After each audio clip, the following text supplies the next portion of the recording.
Hi everyone, I'm Kelly. Thanks for coming by my channel and for this video. I want to ask all my quilting friends a question. Have any of you ever used one of these pre-printed battings before? This is for a table runner. My friend Allison mailed it to me, so I'm going to link her channel in the description box, and I'm going to give it a go and see how it turns out. Okay, here's a little closer. You see how there's numbers printed and sewing lines and stuff? I think it's going to be easy to follow. We'll try. It's like a herringbone kind of style. And then there's numbers for the borders. So on the instructions, it gives you all the cutting instructions of piece this, cut this, blah, blah, blah, blah, blah. I'll follow along and hopefully it'll come out okay how it's supposed to. See, place fabric 1 there. Yada yada da da da, and then do that one, then do that one, then do that one. So I'm just going to follow the instructions and see what happens. I have a tone-on-tone white fabric for the backing. It's probably hard to see. There's a little bit of pattern on it. You can sort of see it. For all the middle part, for all the little pieces here, like that, for example, I took a jelly roll apart. Actually, it was kind of apart already. I started it. So I took lighter colors from it and some pink and some lighter blue. Will probably be for all of those in the middle, and then I separated out the darker blues and greens and blacks, and that will probably be the borders and or binding more than likely. So I'll start cutting and see what I feel like. I'm using 505 basting spray to get these two components together. The white tone-on-tone backing fabric is wrong side up, and the wrong side of the batting is facing the fabric, the printy side up. So I just do this a bit at a time as I do it. I start a little bit and then I bomb it with some spray. Got it on the table, have to wipe that up too. And then you just kind of smooth it down. You can maneuver it a little bit once you stick it down. It's not like instantly stuck permanently forever. It is only basting spray after all, so let's just scoot this down a little bit. Smooth that last bit out. There, that'll be fine. I'm going to trim off the extra fabric and then I'm going to press this from the back anyway, so it will be okay. I followed the cutting instructions for the first piece and the second piece. Most of them are going to be the same size, but it does give you very specific instructions of what to cut what. So the first thing you have to start off with is a square. And it says in one kind of big letter, printed lines, i.e. the printed lines on here, are placement lines, not sewing lines. So you line up piece 1 facing up on batting section 1, on the line,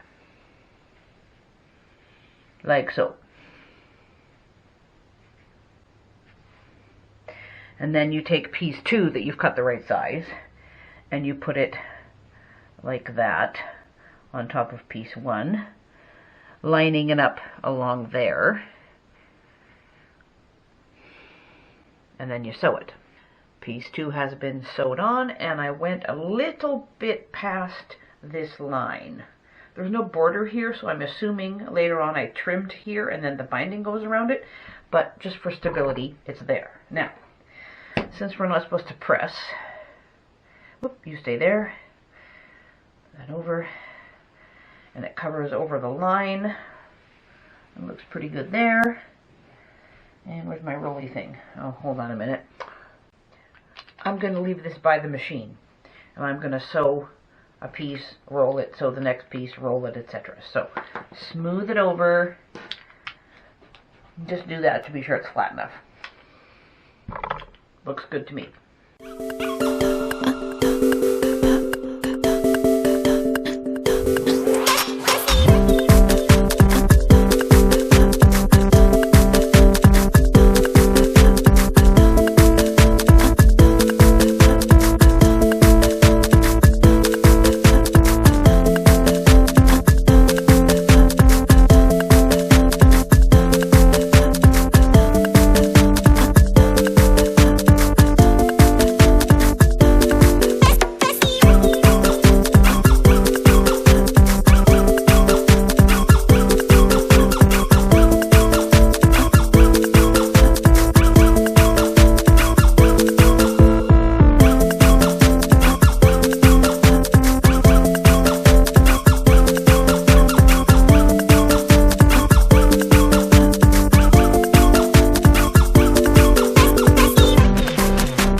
I have been working my way along, doing all the little herringbone pieces on this runner, and I'm about halfway across, maybe a little bit more.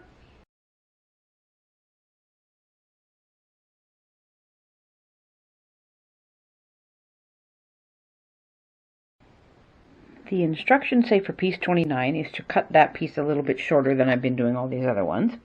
And for piece 30 that's going to go over there, it's back to another square. So I've gone back to the blueprint and that white with the roses on it, like I did on the other end. On the end of the line, I extended it. See, it's right there. I extended it there, and I extended it on the far end, and I took my big metal ruler and I made marks across the fabric, so I know where to line up this border piece. I will lay it out and I will make sure it's straight with my ruler, and so that it's straight on this drawn line here with the pen and on the other end where I extended it so I could see it.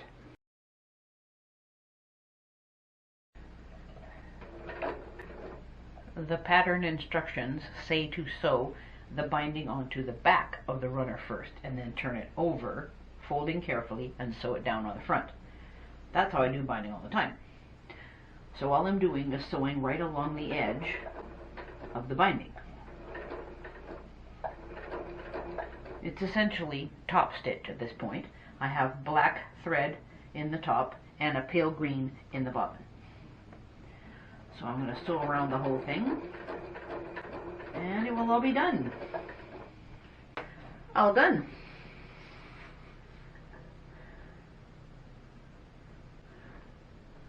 Not too bad. Let's see if I can show you the back. It might not be that clear, but white on white's a bit hard to see. However, I think it turned out pretty good. Thanks very much for watching. Happy quilting to all!